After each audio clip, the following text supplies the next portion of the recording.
So, Brad Taste in Music, the man, the myth, the legend, has requested of his audience, which includes me, to react to music, which is a little weird, not gonna lie. Like, you're the reactor, and now you're asking the reacting people to react to like, have it. Who is Brad Taste in Music, you may be wondering if you're not familiar. Brad is a streamer and video maker and content creator who basically sits and reviews music, goes through albums, and the other day he said, hey, I want to know other people's thoughts on the music that I like, so he recommended Girl with Basket of Fruit. This album's from 2019, it's 9 songs, 36 minutes. I'm gonna hope that my camera survives this, and we're gonna see what this is about. I have no idea. I'm going in completely blind. I did no research. I've looked up nothing, so we're just gonna go. That was not correct. I pulled out the big speakers for this one. It's a little weird. I'm vibing. Can move to it.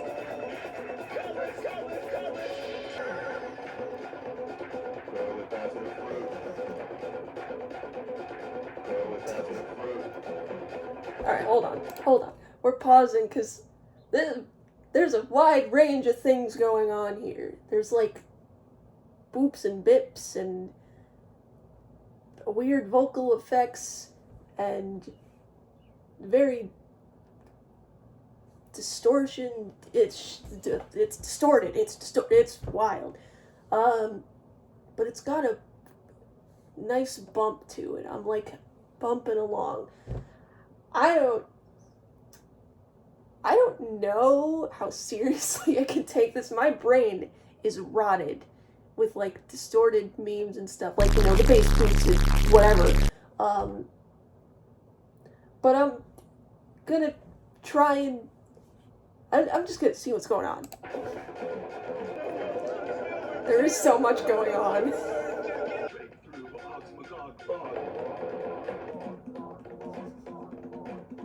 Did he just say Ogs Magog Bob? That just reminds me of Osh Gosh Pagosh or whatever the store is. There is so much going on. I don't even know how to absorb this into my pea brain.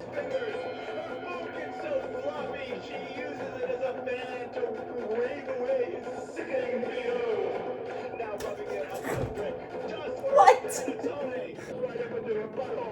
Every frog eats a single butthole flea on its way in. She brown box squeezes them all until what the fuck? Takes on Batwick's peepees in a sleeping face and pointlessly tries to fuck a blue sky, at the which execution they hope to be called up. What the fuck is happening? I've had enough too. Uh-oh, it's falling apart. Girl with basket of fruit.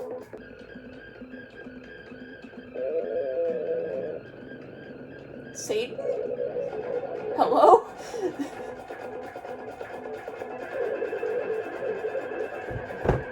What? Got the fire alarm remix. What? Oh, no, we're pausing. We are pausing. We are one song in. Huh? What is happening? I'm so confused. What the? Okay, so far, we got weird boops and bips and like cool beat. We got something about a butthole, girl with basket of fruit,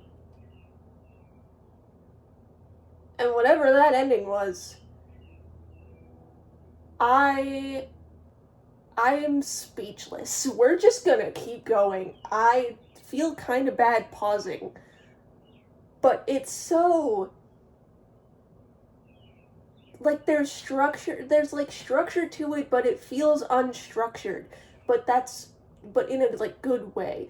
It feels like taking chaos and putting it into a condensed ball, and then having that ball slowly expand into, like, a string of events that eventually just loops back around, and then you have nothing. I don't know if any of that made sense, but that's how my brain is wiring right now. Alright? Now, I'm gonna cut. There's gonna be a cut here because I'm gonna cut the recording because I'm scared that my camera's gonna be like, bitch, you have no storage. Alright, so it comes out as a joke. Next song.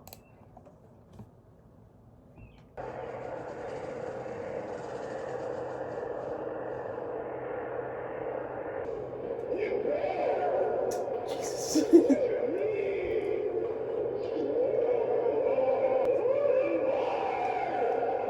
Are my speakers gonna survive this is the real question.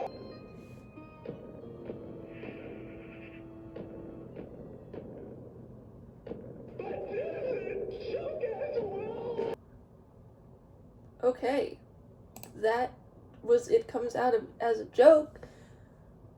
That was very atmospheric. It was very interesting. It was very, like, dark and gritty. Which, some parts of it carried over from Girl with Basket of Fruit, but it seems like it... What do you want? Come... This sucker is trying to contribute. But no, it's very, like... There's an atmosphere here that feels very dystopian and, like...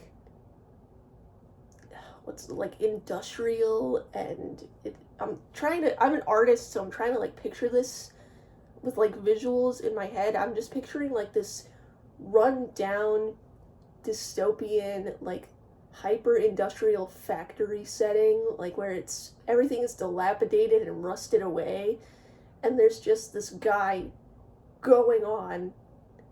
There's a lot of, like, distorted yelling. From what I'm gathering, this feels very emotionally charged in a way that's sort of angry and nihilistic. I could be wrong, but this is just what I'm getting from what I'm pulling out of, like, what little I understand of this. I'll put the text here. Yeah, that. I'm not gonna try and pronounce that. Here's the next track title. 1, and 2, and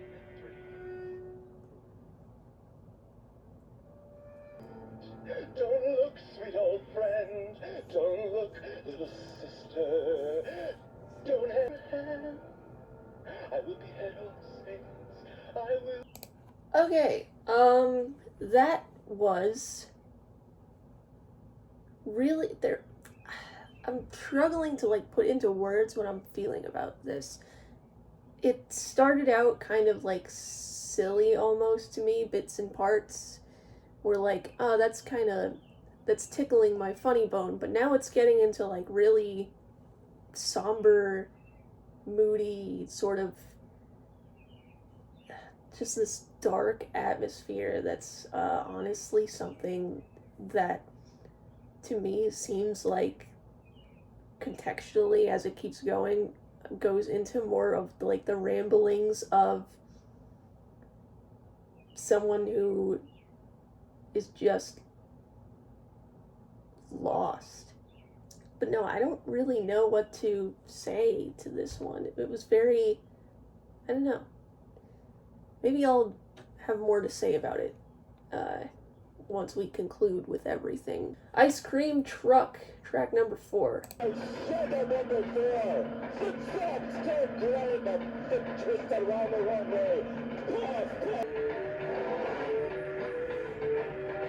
Right off the bat, this is kind of reminding me a little bit of Everywhere at the End of Time, with the sort of distortion.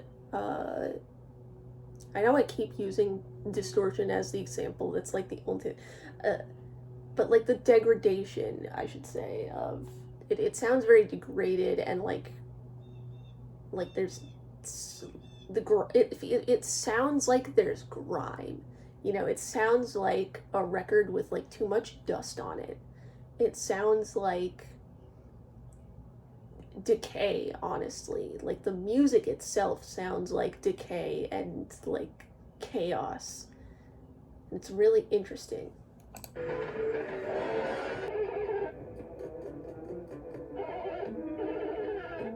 Like, this sounds so disjointed.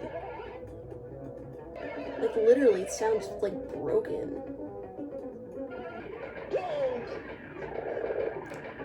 There's something. Wait a second. There's something in like the left side of my speaker that sounds like somebody else speaking, but I can't make any of it out. No, it's to the right.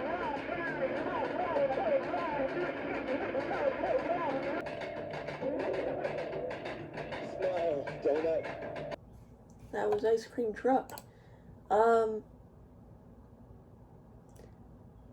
Another, this whole thing is just weird. It feels very experimental, and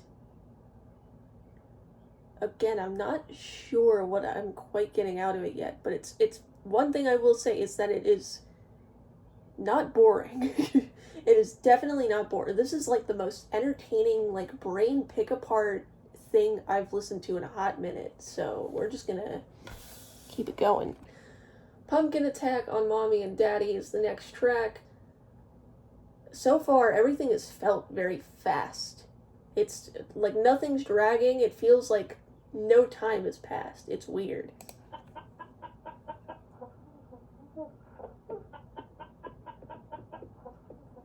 Right. Is that a kettlebell? Standing there, and waiting.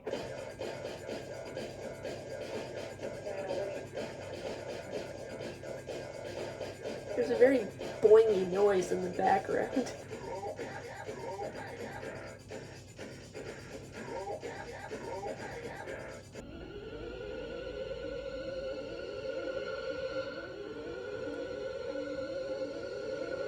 That's just...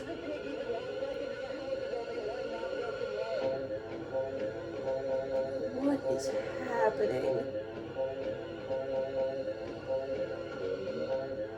Every time I think I know where this is going, it throws something new in.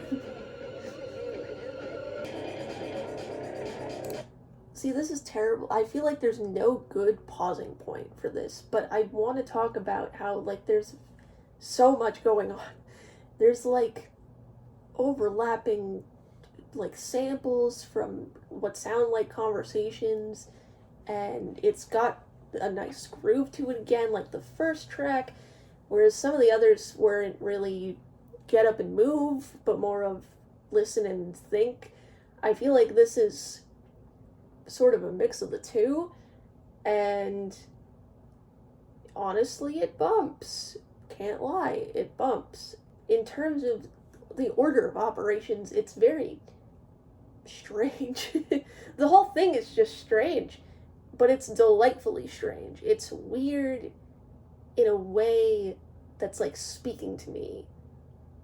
It's like splattering paint on a canvas, but in music form. I need to listen to this again when this is over. I need to listen a second time. I'm so overwhelmed and like just I don't even know what to say.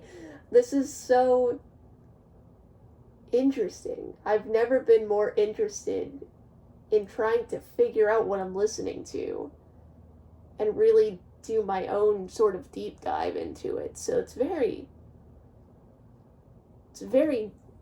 like mind gears turning. That's what's happening here. Did I mention this bumps really hard? Oh, that's strings. What instrument is that? If you want to be a human being, if you want to be... Jump in, mother, jump in, mother, jump in, mother, jump in, mother, jump in, mother. getting thrown for a loop with this. This is like... This part specifically reminds me of, like, the really old YouTube remixes that people would do. It's a little nostalgic. That was Pumpkin Attack on Mommy and Daddy. And that was great. Genuinely. That was certified classic banger right there. We're just gonna keep going. The Wrong Thing, track number 6.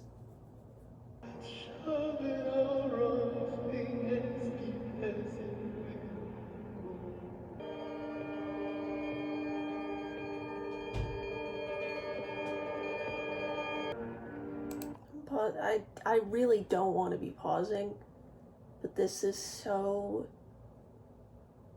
sad. There's something so, like, melancholic about this. It's like, it kind of reminds me of, oh my god, what movie is that? There's a movie, I think it's called The Red Book, or the something book. I watched it for a class, and it's about, I'm not going to get into the story, but basically there is a book that contains the writing of a woman from, like, 3,000 years ago in like ancient Japan or something, and she has, like, a list of beautiful things in life, and it's just kind of mundane, but the way it's portrayed in the movie is, like, so gorgeous, and that this feels like that, but in a more melancholic sense of, like, these everyday things put in context of this sort of just depressing feeling.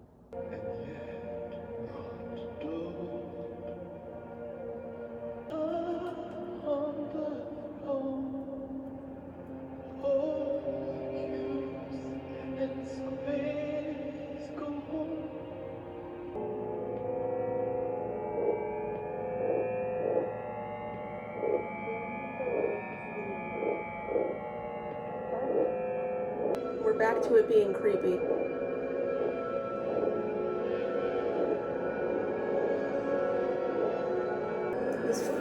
This sounds like how a room spins when you're dizzy. Oh. This is intimidating. Okay, so that felt like a musical representation of doing the wrong thing when you're supposed to be doing something important. And by important, I mean, like, even if it's mundane.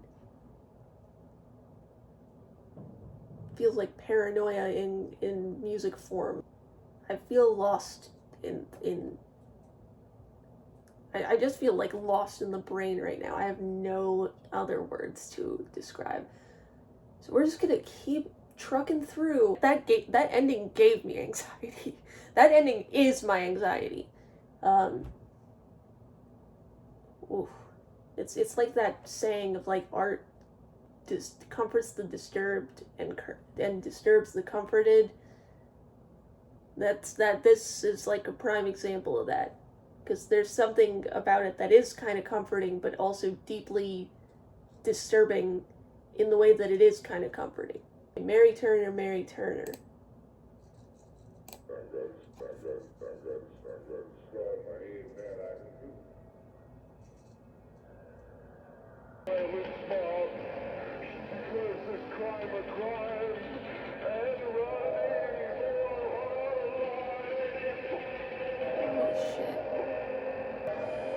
Hang on, we're actually gonna look up something.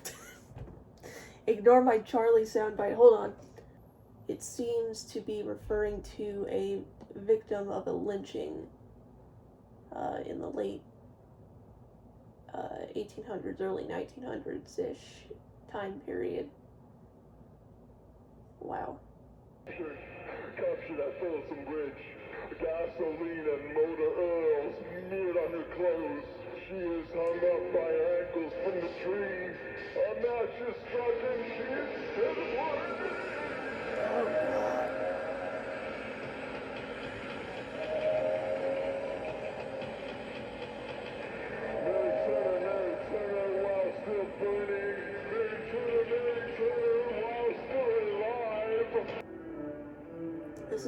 gut-wrenching.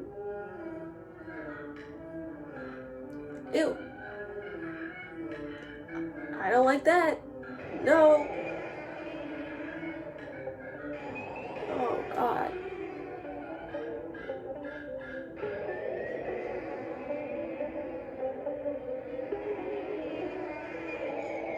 Looking at the first and undivided of the three, by whose seal, mother and child, 999 more bullets than the crown.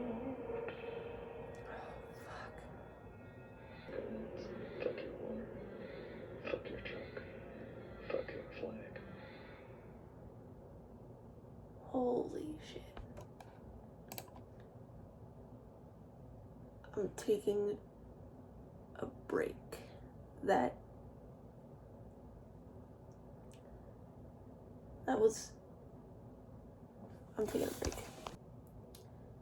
Now that there's not quite as much of a pit in my stomach, that was very dark, disturbing, powerful, and really emotionally impactful.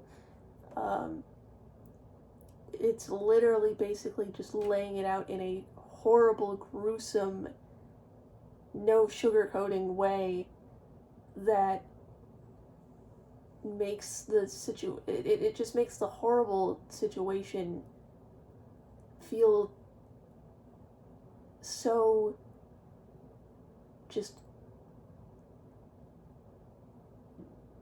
gut-wrenching and gruesome.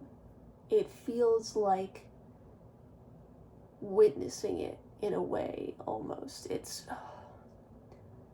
fuck. I do not feel good about this anymore. I don't know what's gonna happen next. But that really got to me. We're just gonna go. Scissors with like 7 S's in the middle. I can't remember who you are. Oh, fuck me. Jesus.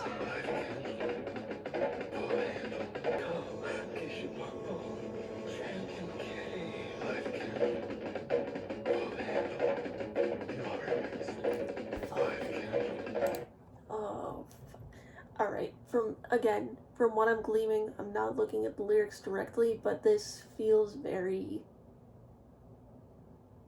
like, just pull the handle of your race, just, like, do it and it's over. You know?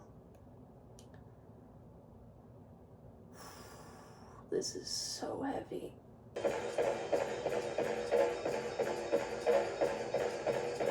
This is good. If you were on the track, for the trash. That sounds like desperation. It gives me a feeling, like a sense of desperation to be heard and seen, and a want to die. God, we're only getting heavier as it goes, it feels. But that was at least somewhat nicer to stomach than Mary Turner was.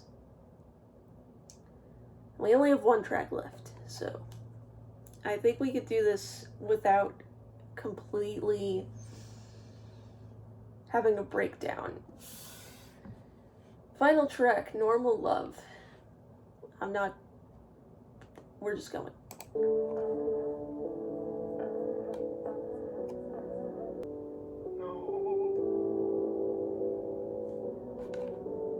I'm pausing again because I just want to give props to the main vocalist here, who does a really great job at communicating these powerful emotions. Even like through the distortion, it seems very like emotional and genuine and just heartbreaking.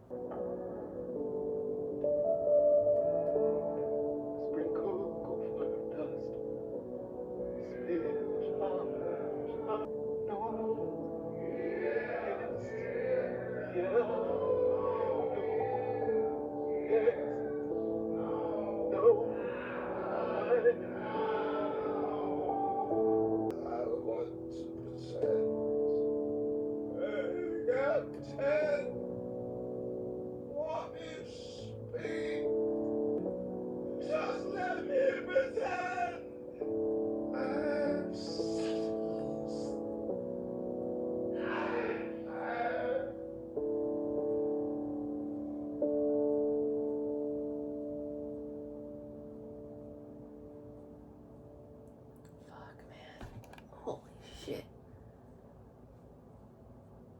there anything left in these 10 seconds? I don't think so.